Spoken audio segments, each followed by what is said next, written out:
Hey, my name's Rick. Welcome to my garage.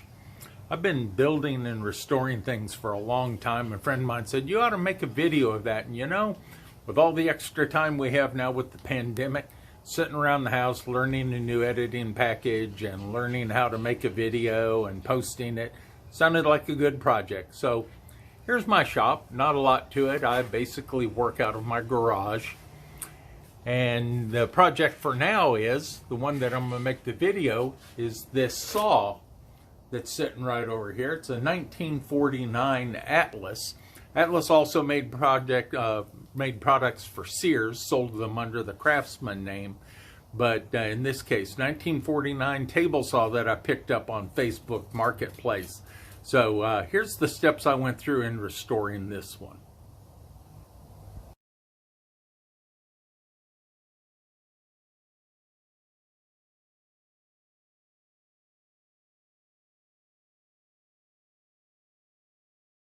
Okay, so we got disassembly underway here.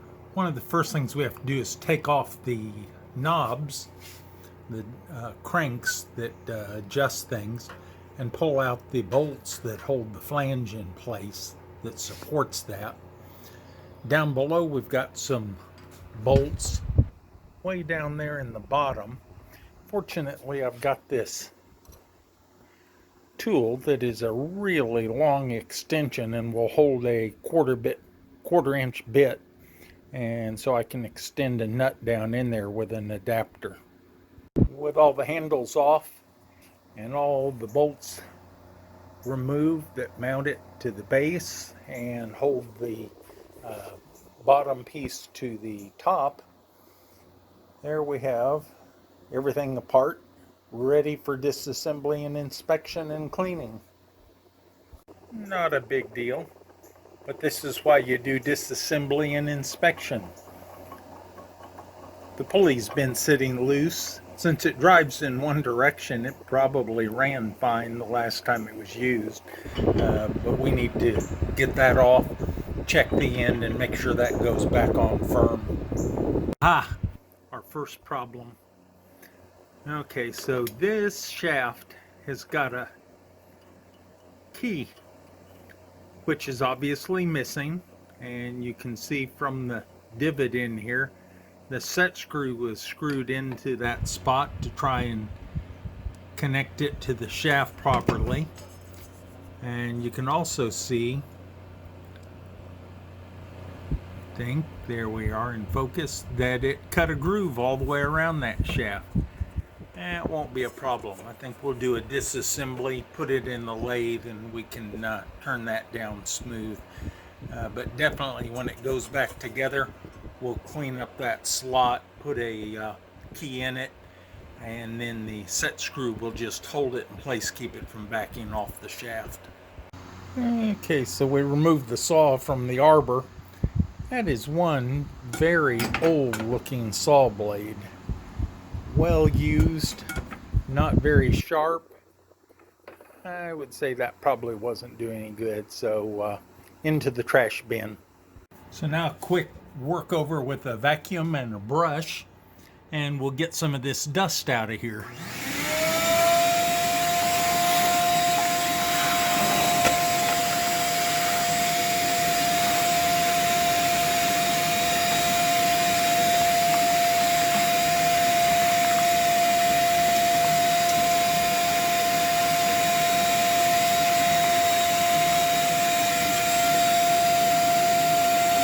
So another inspection point.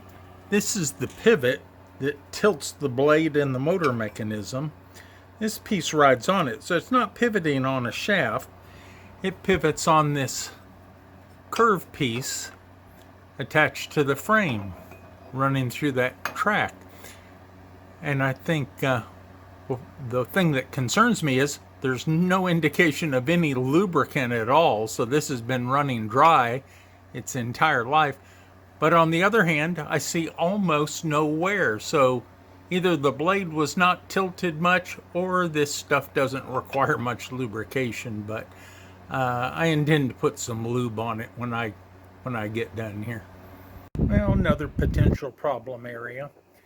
This is the assembly that moves the blade up and down, and it pivots on this shaft in that hole.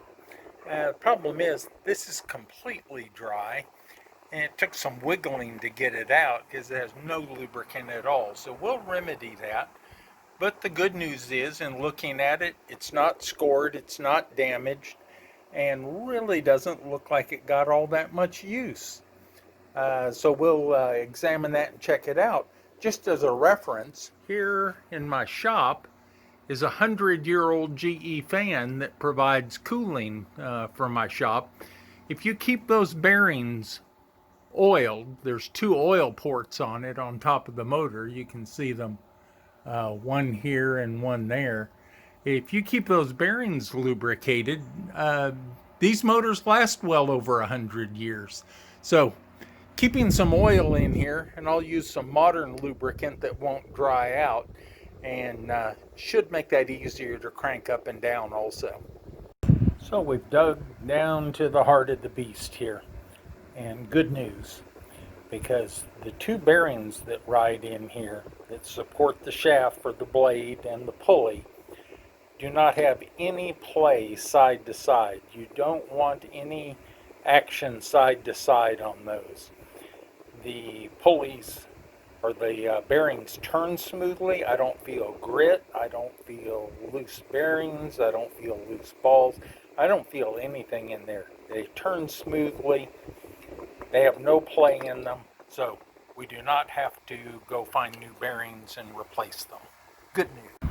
This nut that follows the Acme thread to adjust the angle of the blade is supposed to pivot pretty freely, so as the angle changes with the shaft it can follow it.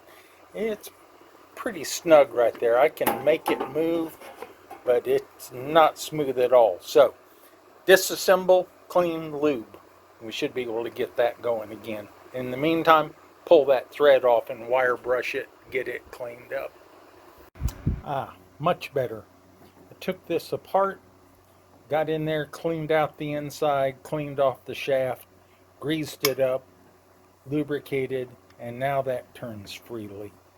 And that's what we want. Some simple green and a Scotch-Brite pad. Just go through and do some scrubbing, get any grease, get the dirt, any old oxidation and crud off the paint. And that's about as far as I want to go with it. Cleaned out the inside. Not a full restoration, but just get it back into working order and looking decent. Okay, not bad for a day's work. Got everything cleaned up. Crank's working. All of the screws are cleaned up and oiled. All of the pivots are oiled. We can lean the mechanism over. You can see the pointer moving, dial, so everything's smooth there. The pulley is repaired. I got that shaft cleaned up. I've got the key in place, so that's nice and tight. Nothing going on there. We can crank it up and down. And once again, that's all working smoothly. No hitches in it. The lift is working properly and smoothly. So everything oiled and greased, cleaned up, and ready to test. Well, I got the table cleaned up. Mostly what I used on it are these fiber brushes that you use with an air die grinder, and has the screw-in tip. It's a medium and a fine grade, but it takes that rust right down. Use some emery paper on it to do some polishing later, but most of the work here done just like I would do body work on a car. Take the paint, the rust, the primer down to bare metal, and then polish it out. So the table is starting to look pretty decent. Well, if you're not familiar with it, this material is called Unistrut. It's a C-channel, used widely in the electrical industry. Electricians use it for bolting things like conduit to walls. So I'm going to make a base for this that will provide a mount for the motor that can be tensioned and slid along this channel. This is the nut that works with the unistrut. It goes down inside, turns, and then holds in place because it's a little bit too wide to spin, and then you tighten things down to it. So I'll be coming up from underneath, bolting the base onto the two pieces of unistrut, extending into the back, and then I'll show you how I'm going to mount the motor. I've got the unistrut rails mounted. I've got it flipped back over now.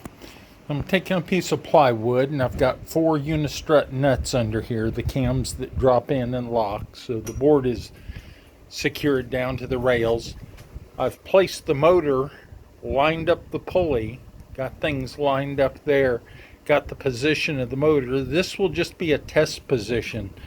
The board can slide in and out for tensioning, but I think what I want to do is I'll fabricate a hinge along here with some sort of a plate mounting the motor, and then bolt that to this, and then use some kind of a tensioner there on the motor so that it can work with the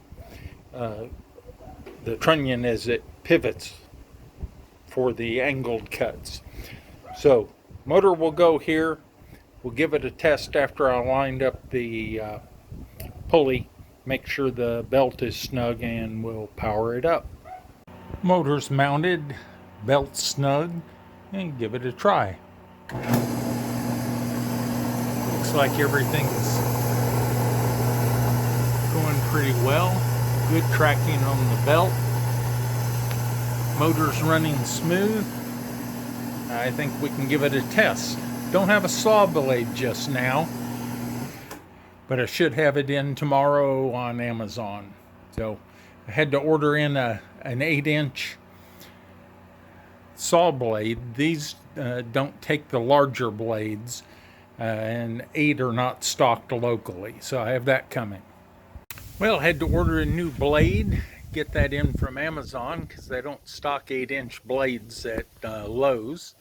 First project for the table, a sled. I prefer that to a miter guide anyway. This particular one, made with an oak strip that cut down, fits exactly into the guide, and then this edge ripped down with the saw blade, so it matches up nicely. Nice smooth action, perfect fit of the wood guide there, and we have the other wood prepared, getting ready to build a rip fence. So I've got some spare oak here from a scrap project that I scrounged, so free oak, and we've got that run through the planer. It's dimensioned now to the size I need, and we'll construct a rip fence for this. So I start work on a rip fence for this new saw. First of all, I've got some square pieces. I've got a metal shop here, so I have some pieces that I've cut absolutely square in every direction, so I can use that as a guide to see if the fence is sitting square, and I can use it as clamping on the inside here to make sure that this fence sits absolutely perpendicular to the table. So I've got some old pieces of oak that I salvaged out of a library at work, and I've run them through the planer and jointer. So every side is square, straight, and they're dimensioned the same. And I've checked them against this heavy metal bed to make sure that they sit flat. I've got the piece of the front that's going to ride against the rail right here. And that will be my square on the front. It's just clamped in place to give me some distance and length measurements, but it's kind of clamped and mocked up and looking the way I want. So from here it'll be glue it up, and then later I'll put screws in it to hold it steady.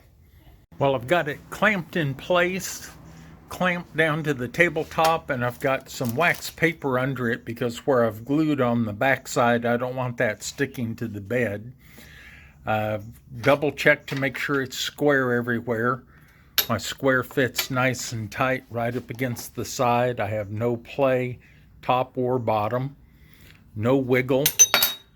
So we have a nice square fence, and then I've tapped it down with the hammer to make sure it's down all the way flat against the surface.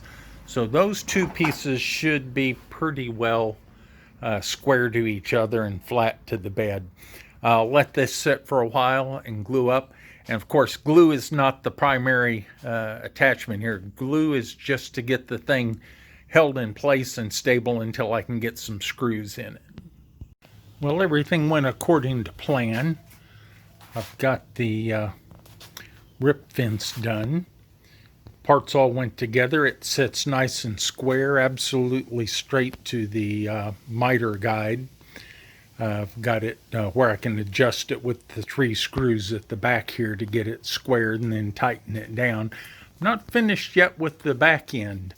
I've got a clamp coming tomorrow, and hope to adapt that so I can lock it down from the rear.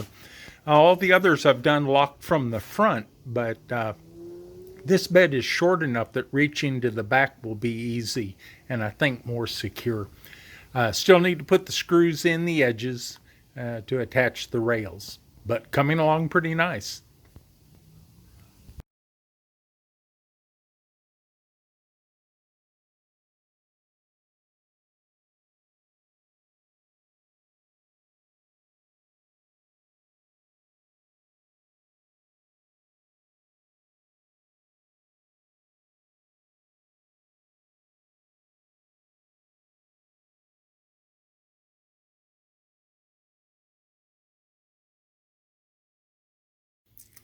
Well, here's a tour of the splitter and the blade guard. I started off with a template to build this upright, and I made it out of hardboard, and it let me try things out and check the adjustment, check for interference, check for fit. Then there were 2 bolt holes already in the back of the assembly here, the cradle, because I believe it had a blade guard at one time. So I used some 1/4 inch thick L bracket that I had in my shop, and I drilled those holes so that the blade back in there and this splitter line up pretty close. I can do some fine tuning on that. Also, at the bottom of this upright piece, you can see down at the bottom there's a slot, so I can raise this entire assembly up and down and get some height adjustment out of it. I can remove it also, just loosen the bolt and it slides right out. Going back in, it comes up and it sits in the gap made by these 2 pieces that I put in. I drilled and tapped the back of the bed, inserted these, and then moved them in to where it holds this exactly centered and fairly snug, so it keeps it from wobbling around any. But the way this is made, all I have to do is bring this down until it touches the bed and it's adjusted. On top, 2 pieces of 1/2 inch oak, 1/2 inch square, and then I put a spacer in between to replicate the gap that I need back here with the upright piece. And that tilts right back here. I've got a stop built into the back, so it has a resting position or a storing position if I need to change the blade or do some work, or I just need the extra height. Other than that, it just comes right around and sits on top like that.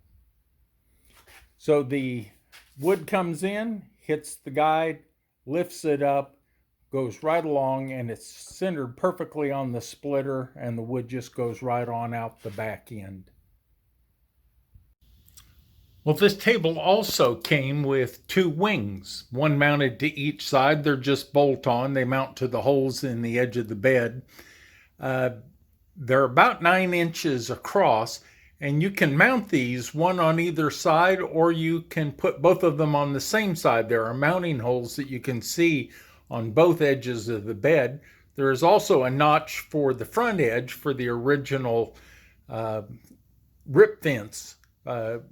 How it clamped onto the front edge of the bed, you could extend it out into the wings.